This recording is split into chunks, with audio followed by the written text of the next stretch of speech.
I still remember walking into that family gathering, the kind of tension that crawls up your spine like ice, sharp and unrelenting. Every laugh, every polite chatter felt like a weight pressing down on my chest. My eyes immediately found Eleanor, my auntie, and I could see it in an instant. She was already invisible in this room. No one met her gaze. No one acknowledged her presence beyond the shallow nods of obligation. Behind her back, my cousins whispered, smirking at jokes she would never hear. Their whispers were sharp knives disguised as giggles. And then, just as dinner began, Uncle Dan cut her off mid-sentence, dismissive, condescending, like she had no right to speak of it at all. The words didn't matter. The message was clear. She was less than them. I noticed the small, deliberate gestures, the way chairs were pulled away subtly when she tried to sit, how she was served last, left to wait while everyone else dug in.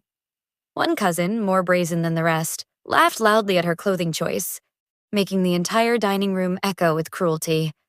Eleanor's lips curved into a polite smile, but her eyes flickered, a storm barely restrained behind calm waters.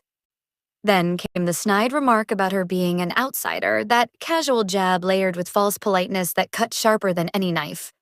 By the time photographs were being taken, she was excluded entirely, left standing awkwardly at the edges, a ghost among her own family. I felt a mix of anger and helplessness. Watching her endure it silently made my stomach knot with frustration. A subtle shove from behind sent her bag tumbling to the floor. No one moved to help. And then I heard it. A whisper across the table. "She doesn't belong here." Those words hit harder than any overt insult. Eleanor's calm facade cracked for a split second. I saw her fingers tremble around her glass, that controlled composure faltering for just a heartbeat. Every insult that landed on her was hidden beneath smiles, polite laughter, social masks that made cruelty look harmless. And then, as if to seal the humiliation, a toast was made celebrating family unity, entirely ignoring her presence, as though she had been erased from existence. I watched her, my heart in my throat, knowing this was the very moment the fire began to smolder quietly behind those calm, furious eyes. I've spent countless nights thinking about Eleanor's past, trying to understand how someone so gentle could carry such a quiet storm. She was raised in another state, a place where she never truly belonged, always treated as the other, even among her own blood. The memories surface unbidden. Holidays she wasn't invited to. Birthday parties that passed without a single card. Milestones celebrated without her presence. She once confided in me, voice barely above a whisper, that even within her own family, she often felt invisible, as if her existence could be erased with a shrug. I remember her subtle attempts to connect, bringing gifts, offering help, and asking questions, but they were always met with coldness, indifferent nods, or outright dismissal. There were sacrifices no one noticed. She gave up a promising career to care for a relative who never appreciated her. Her savings, painstakingly built over years, were brushed off by her siblings as small change, as if her efforts were meaningless. Flashbacks haunt me of family weddings, where she endured whispers and pointed stares, her dignity never wavering, yet her humiliation raw and unacknowledged. I recall the late-night phone calls, her trembling voice breaking as she cried into the receiver, alone and unheard. The betrayal of her own parents siding with cousins cut deeper than any stranger could ever wound her. As I dug deeper, I discovered hidden letters and documents, denied inheritance, blocked opportunities, doors closed for reasons she never fully understood. And yet, Eleanor's exterior remained stoic. That calm, dignified presence wasn't weakness. It was armor, forged from years of invisible wounds and pent-up rage. Every act of silence, every moment of patience was deliberate, a strategy waiting for the right time to reveal itself. I began to notice the small victories she never celebrated, the subtle shifts in family dynamics she orchestrated without recognition, the quiet moments where her influence grew beneath everyone's radar. Her mind was always calculating, always waiting. Every slight, every humiliation, every betrayal had been stored, cataloged, and transformed into invisible power. And now I could see it clearly. Eleanor's silence was not surrender. It was the calm before a storm that was about to change everything. I watched the argument unfold.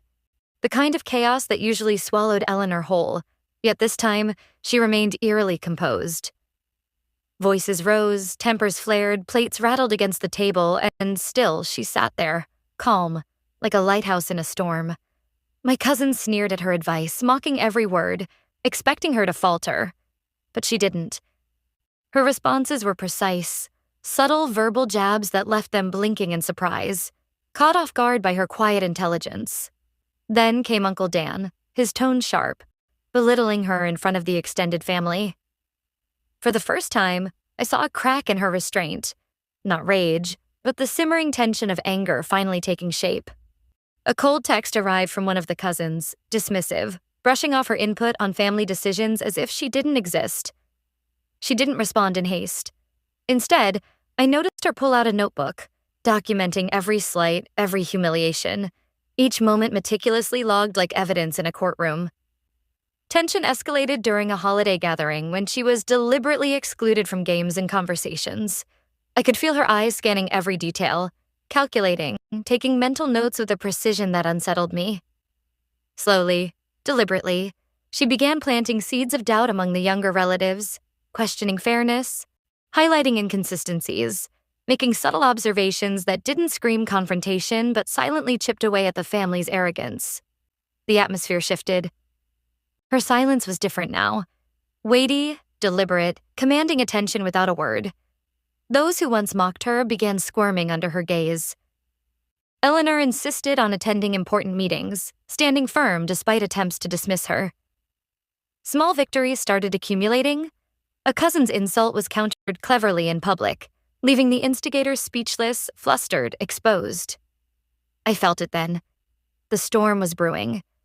Her patience was no longer weakness, it was a countdown. Each calculated move setting the stage for a reckoning. At a family dinner, the tension reached a breaking point. Eleanor's words, calm and measured, cut sharper than anyone anticipated, exposing hypocrisy and cowardice with surgical precision. The room grew tense, uncomfortable, as her quiet authority took hold. Watching her, I felt a surge of exhilaration. Eleanor was beginning to reclaim control. The air shifted, the dynamics were changing, and for the first time in years, the family began to realize that the woman they had treated as an outsider was no longer someone they could ignore. She was quietly, inexorably, taking back her power. The phone rang late that evening, sharp and insistent, and when Eleanor answered, her calm voice betrayed nothing, but I could feel the shift before she even hung up. Something in her eyes changed, a spark igniting as the call revealed hidden betrayals buried deep within the family. She held the receiver a moment longer, absorbing the weight of secrets long ignored, and I could sense the tide turning. Soon after, she uncovered evidence. A cousin had deliberately sabotaged her career opportunities, undermining her at every turn. The documents didn't stop there. Uncle Dan had attempted to manipulate her finances behind her back, papers filled with numbers and signatures meant to deceive. Her eyes blazed with a controlled fury, a storm contained beneath a mask of calm. I knew then that the balance was shifting. Eleanor began quietly aligning her allies, calling on younger cousins who had seen the injustices, trusted family friends, and even outside experts who could provide leverage. A legal advisor confirmed what I had suspected. She had power she had never imagined, tools that could turn years of humiliation into justice.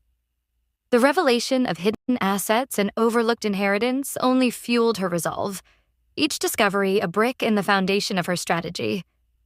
She contacted me, her voice low and deliberate, whispering a plan that promised shock, exposure, and justice. The family began to notice the subtle shift in dynamics, her influence growing, her presence impossible to ignore, their previous dominance now questioned. Eleanor prepared meticulously, every move calculated, leaving no margin for error or mercy. The atmosphere itself seemed to change when she entered a room. Authority radiated from her, commanding recognition without a word. Every past humiliation became a weapon. Every moment of patience had been armor, forged to protect her until the right moment. I watched her transform from the outsider, the overlooked one, to an untouchable strategist. Every gesture deliberate, every glance calculated. She tested reactions subtly, planting seeds of fear and uncertainty with quiet questions, gentle corrections, and knowing smiles. The family sensed it. Something was coming. The first signs of impending confrontation were palpable. A reckoning loomed, invisible yet undeniable. Eleanor was no longer merely present. She was inevitable. Eleanor decided it was time. She hosted a family event, every detail meticulously planned, every guest carefully chosen, all to expose the years of subtle betrayals and dismissals she had endured. The room buzzed with casual conversation, but beneath the surface, tension hummed like a live wire, and I knew she was in control. When the moment came, she revealed the documents.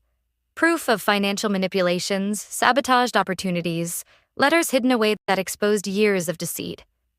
Cousins and Uncle Dan froze, disbelief washing over them. Laughter that had once filled the room in mockery died on their lips, replaced by the stunned silence of confrontation they had never anticipated. Her words were calm, deliberate, yet devastating. Each sentence struck precisely where it hurt the most, cutting through layers of arrogance and denial. Social media posts appeared subtly, highlighting her triumphs, her accomplishments, exposing the family members who had ridiculed her to the public eye. The humiliation was surgical, precise, unavoidable. I watched as she orchestrated confrontations with a quiet precision, letting others' arrogance unravel on its own. She leveraged legal channels to reclaim financial losses, shocking those who thought her powerless. Uncle Dan was forced to publicly acknowledge his misdeeds, his authority stripped away in front of everyone. Younger relatives, previously silent, stepped forward, validating Eleanor's voice for the first time. Cousins tried to retaliate, but Eleanor had anticipated every move. Her strategy was seamless, a combination of emotional, social, and legal pressure that left no cracks. I saw the final humiliation take shape. Those who had dismissed her now approached cautiously, fear and respect mingling in their expressions. Eleanor's satisfaction was quiet but palpable, justice served without chaos, yet irreversible. Family dynamics shifted permanently. She now commanded decisions with undeniable authority. Watching her reclaim her dignity, seeing her presence finally command the respect it deserved, filled me with awe. She had transformed from the overlooked outsider into the unshakable center of the family, her patience and intelligence giving her the final, unassailable say. The house felt different now, quieter, yet charged with a new respect that had never existed before. Eleanor moved through rooms with a presence that demanded acknowledgement, a calm authority replacing the invisible weight she once carried. My cousins approached her cautiously, offering apologies that were tinged with lingering shame, their voices uncertain, hesitant. Uncle Dan, once commanding and dismissive, was forced to step back. The balance of power had shifted irreversibly, and everyone in the house could feel it.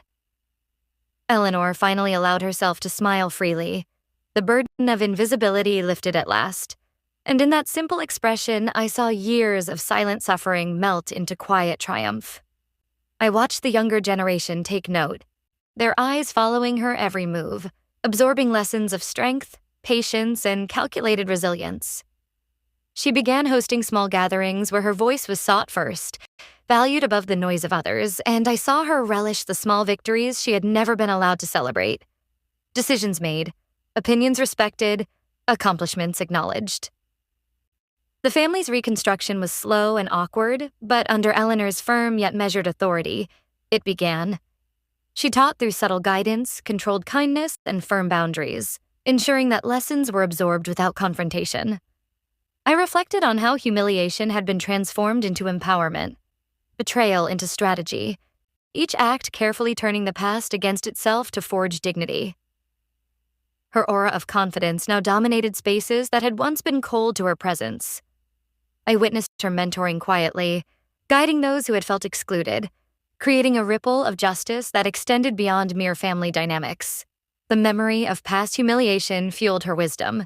It was never revenge for revenge's sake, but calculated reclamation of respect. Slowly, the family adapted, understanding that respect cannot be demanded. It must be earned and reclaimed.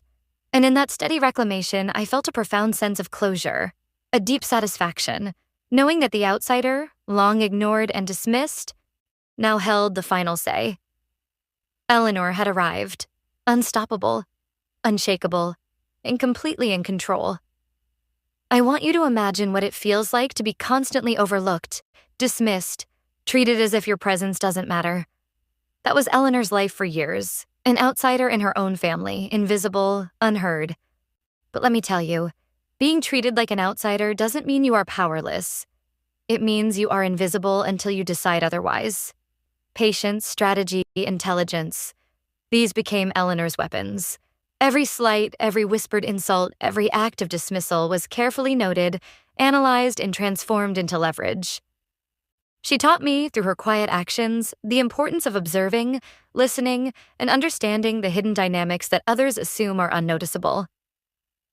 Eleanor's journey proves that respect can be reclaimed, dignity restored, and justice delivered, even when the world treats you as unworthy. She found strength in positions others overlooked, quietly planned, and rose with precision and impact. Her public confrontations were calculated, shocking those who thought her harmless, drawing attention and respect in equal measure. Humiliation became her strategy. Every past insult, every subtle betrayal fueled her rise. I watched her walk into rooms that once ignored her, moving with confidence, fully in control, her presence undeniable. If you've ever felt invisible, remember this. Patience, planning, and courage can give you the final say. Eleanor's story is proof that the underestimated can rise, and power can be reclaimed with quiet intelligence and relentless determination. As the screen fades, picture her mentoring quietly, laughing freely, no longer burdened by the outsider label. The family has changed, but Eleanor's sharp eye ensures that no injustice goes unchallenged. Her story leaves a lingering sense of empowerment and justice, inviting you to reflect on your own untold strength.